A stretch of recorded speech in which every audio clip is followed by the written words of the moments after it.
Hello, welcome back. So, with watching booktubers and all that kind of things, it's natural that we take recommendations from them, right? I kind of just jumped in right there. But the last time I read a bunch of books from someone I watched on YouTube, it didn't go as well. I didn't care for a lot of those books. So I thought I'd try again with a different creator and do a vlog dedicated to it. And so the creator in question is Lindsay from BFCG. Now, the thing is, I actually knew about her before I even knew about BookTube because, with the books I read in high school, I for some reason started going on Goodreads and seeing what other people had to say about the books. And because I read mostly Melody Carlson books, of course, I would see Lindsay and her full content reviews of those books.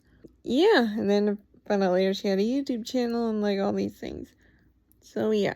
So because we've already read a good amount of the same books, I kind of have somewhat of an idea of how this is gonna go. So with the Melody Carlson books, it seems like sometimes our thoughts align and sometimes I don't. I think she said she doesn't care for the Dating Games series, which I also didn't care for when I read it in high school. But she also said she doesn't care for the Life at Kingston High series, which was my favorite series from high school that I recently reread last month. And I think it's still held up, for me at least. But Lindsay, she gave the second book, The Best Friend, 1 star. I mean, to be fair, The Best Friend was the book that the second time around I had the most issues with, but I still gave it 3 stars. So there's that. And then one series of books that she's really liked that I also read before this was the Christy Miller series. So yeah, I think she gave some of those books 4 or 5 stars. And I'm just kind of yeah. I mean, they're fun. I like them, but it's a solid 3 star. It's fun, but not spectacular. Although I did enjoy more so the third collection, but that was still at 3 stars. But I did enjoy it because of Katie. And then the last collection, I gave 3.5 stars, but that's because it was an emotional roller coaster. So, yeah, there's that.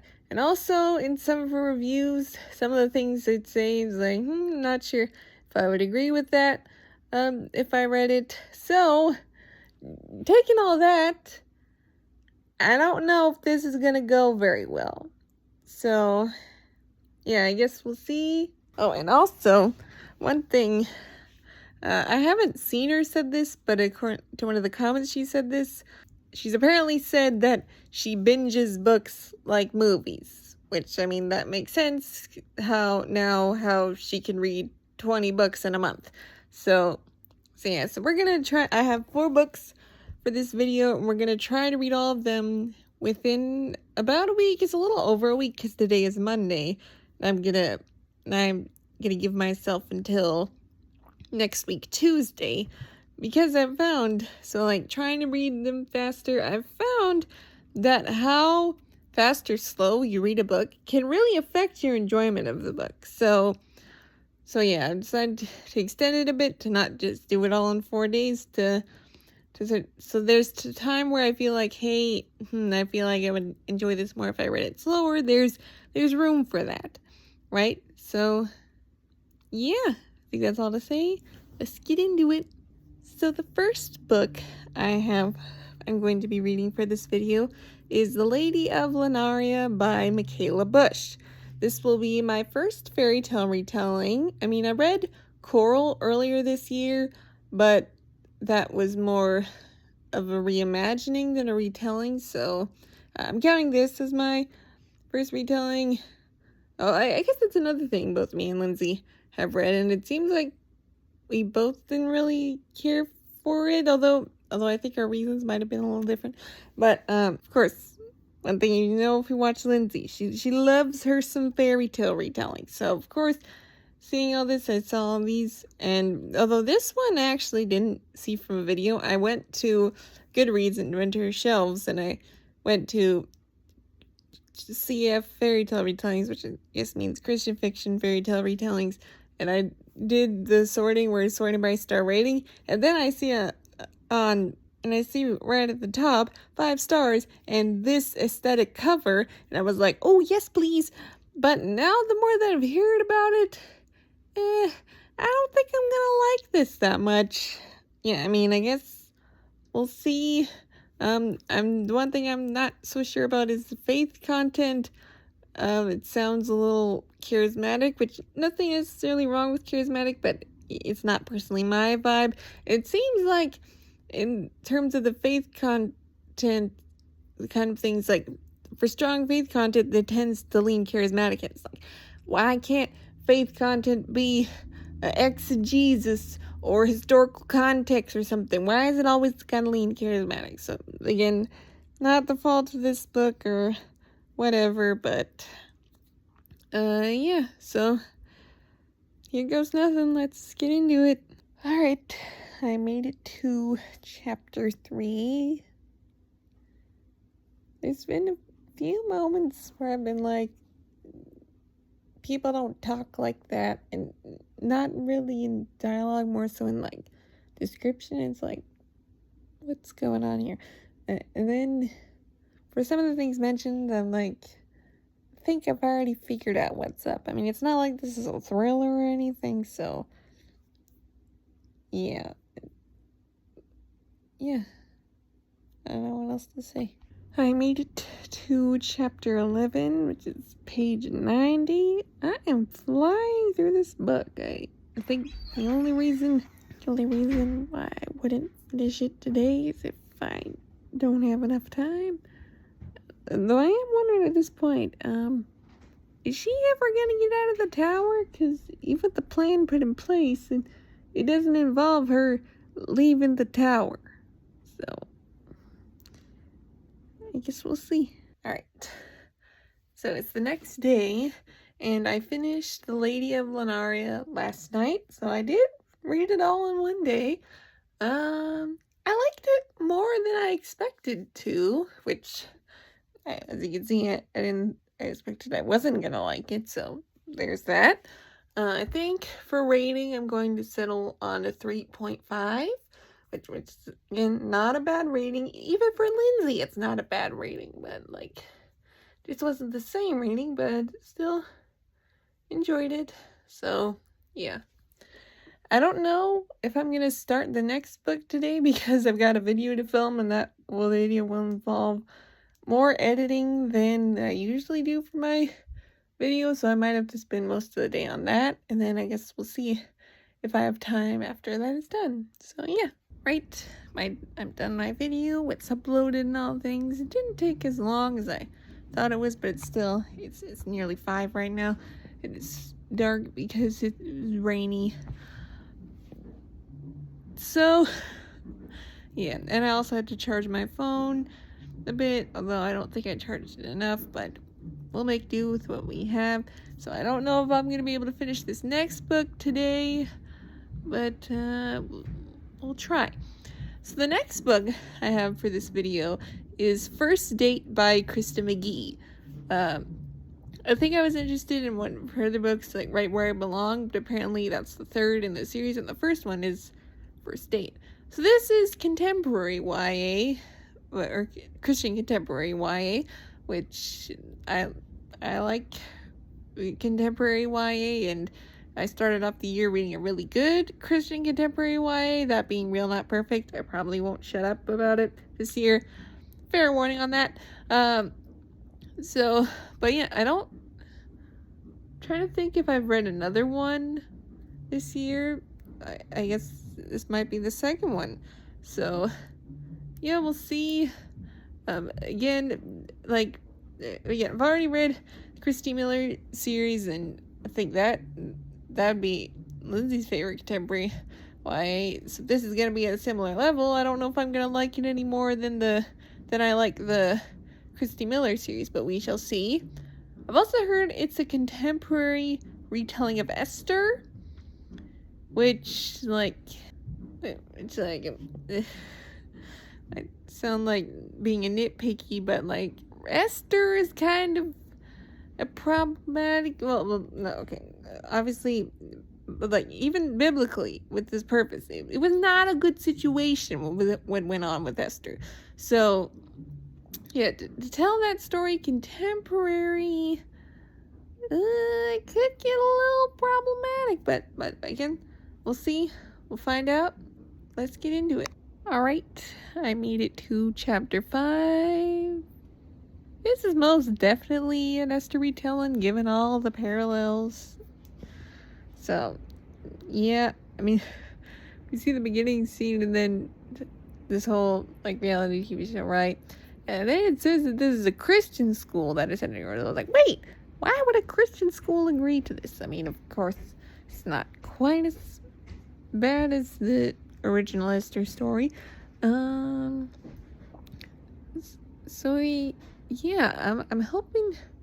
I mean, we've only really properly met one girl through a little interview script we see in there. So I'm hoping we meet more of the girls, and hopefully, it seems like all the girls, we get the impression that they're shallow. So hopefully, there's some redemption for at least a few of them. So, yeah. Alright, I just finished chapter 5, so now I'm on to chapter 6. But we got to know a little bit more about the girl we saw the interview from, which is Kara. I'm never sure how to pronounce it.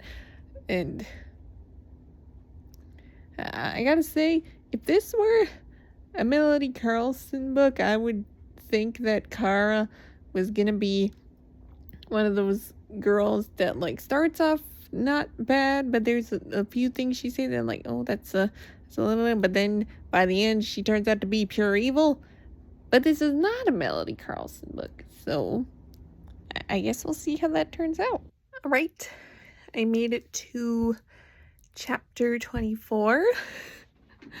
So, with all, like, the things that it's, like, an Esther retelling, I'm seeing more things, and then I had a thought that it was like, wait, is Hank supposed to be Haman?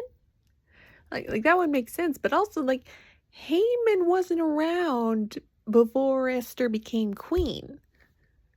I mean, I guess they don't, with this story, there wouldn't be much to say after the date, but, like, so I feel like some of the elements are kind of mixed up all together. So, yeah. I'm taking a break, and I'm waiting for my phone to charge so I can upload the footage to the thing, and then I'll do a little bit more reading, and then hopefully finish this tomorrow. So yeah. Alright, it's the next day. I didn't get that much farther into First Date last night. I made it to chapter 26, so yeah, I don't have much else more to say. It'd be nice if I can finish it today, but we'll see if that happens. Sorry, just finished chapter 26, but I want to note something. So, Addie has said, like, oh, I haven't told Kara I'm a Christian yet, but in a few chapters before, she was telling her schedule, and in the schedule, she said that she reads her Bible. So, like, does that not count it as... I made it to chapter 50. I'm almost done with it, so that's good. I will definitely finish it today. But we're at chapter 50, and it looks like it's going to be a long chapter, considering what Addie plans to do. Oh, I'm nervous for how this is going to go down, but I guess we'll see. Alright, I finished First Date. It was fun. I don't know if I can do more than a 3-star, like... Yeah, sorry, it's not... It was fun, but not spectacular, you know? So, yeah, don't know what else to say other than that. Yeah. Alright, I just wanted to note, I didn't say much in my... not say much in my final thoughts, because I have to do my recent reads pretty soon after this vlog, and I don't think my thoughts on these books will evolve much then. So, yeah, there's that. All right, let's move on to the next book for this video. And of course, I'm reading books recommended by because of Lindsay. Yeah, we have to read an Aaron Mangum book. So the one I decided to pick up was Sketchy Behavior. So why this one and not other ones? Well, I was interested in reading The Broken Branch, but then I thought, I don't want my first Aaron Mangum book to be a sad one. And then I know this past year she's been raving about Leap Day in the Square, but from the first hearing the synopsis, I was like, I feel like I'll feel personally attacked by that story, so I decided to go with this one. So this is another Christian contemporary YA, so after reading First Date, I don't have any higher hopes for this one, but I guess we shall see. Alright, made it to chapter 3. I did not expect for that beginning to be that dark, and for it to talk about the dark stuff in a somewhat casual way. Of course, it didn't end as bad as it could have been. Other than that, I think this could be a Christian contemporary YA that I like more than others, but we shall see. Alright, made it to chapter 7 last night. So there's 2 things I want to note. I'll just be reading out here for a bit. So the book I just read, First Date, is apparently, I don't know why I looked it up, but it's apparently published in 2011. Okay, I just think some passages makes it seem like it takes place a little older than that. But then I was reading this one, and then there's a line that made me think, wait, what was this published? Turns out, this was also published 2011. What a coincidence. Yeah, and also, I think so far, I think the writing's pretty good. Like, I remember reading years ago and like writing advice thing about like dialogue, that dialogue in books is like a more polished version of realistic dialogue. Like if there was more realistic, there'd be more pauses and ums, and I've noticed that there's more ums in here than there normally would be in a book, but I like that note. It kind of makes it feel more realistic. So yeah, let's get back into it in a few chapters in before I have to do stuff. So all right, I'm on chapter 60. No, not chapter 60. I'm on page 61, and it's one thing that I'm not loving.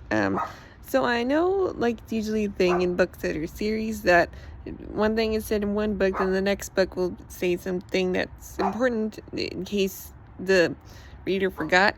But I've found that sometimes happens within the same book, where they tell you the same thing in the same book. It's like, we already knew that Kate's brother went to college, but now she's saying that he went to college again. It's like, we already know this. Why are you telling us this again? So that's one thing I don't love, but yeah. All right, it's the next day. I made it to page 152 in Sketchy Behavior, so close to being done with it. I thought right now, I'm surprised Lindsay likes this book.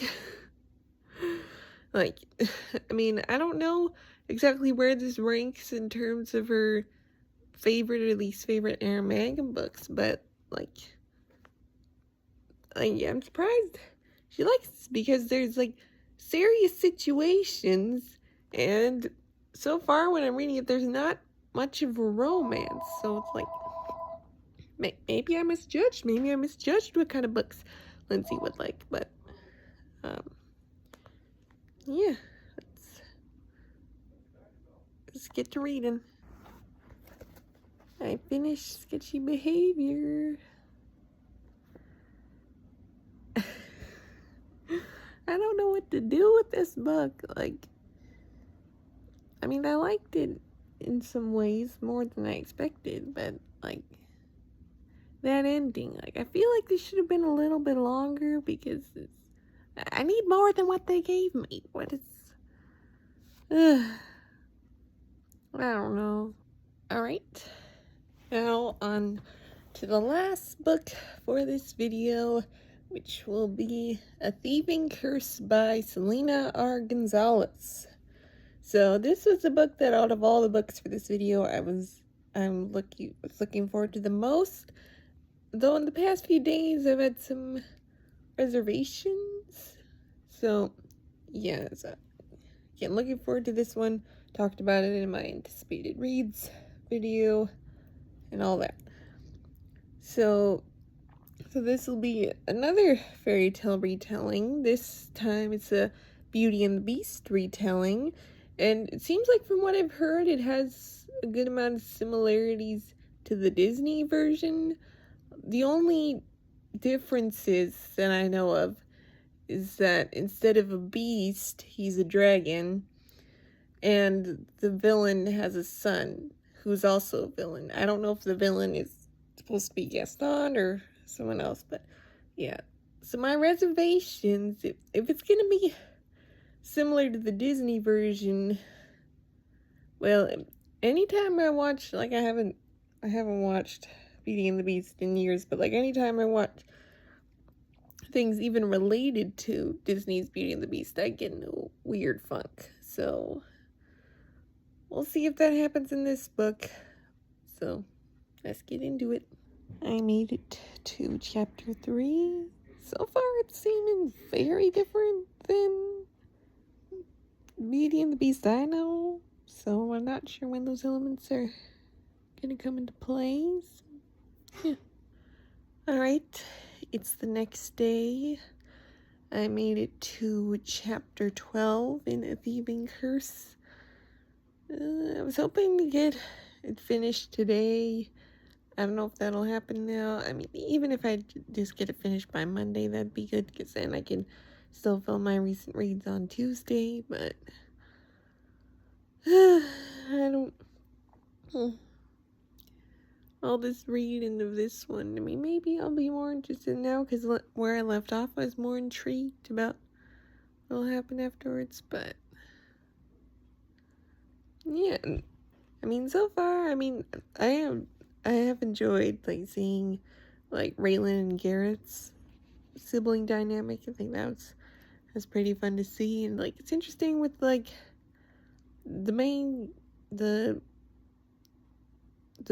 Beast and Raylan. I mean, like, I understand her circumstances reacting how she is, but I also feel bad for the guy. Like, it seems like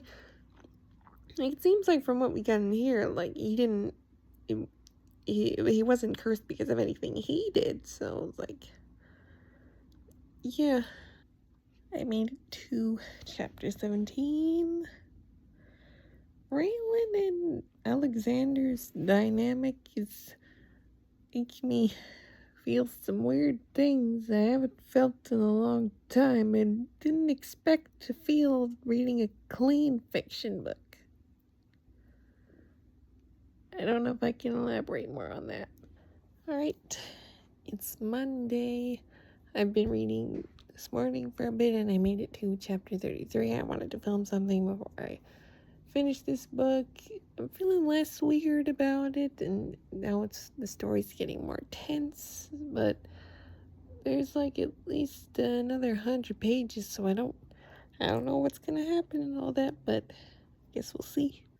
Alright, I finished A Thieving Curse. It didn't take as long to finish as I thought it would be, but I don't know how long I thought it would take to finish.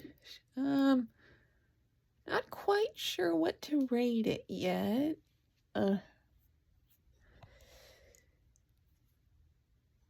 Yeah, I mean, I liked how it turned out. Wasn't a fan of some things, but yeah, it's interesting to see how the second book's gonna play out, because it's redeeming the villain.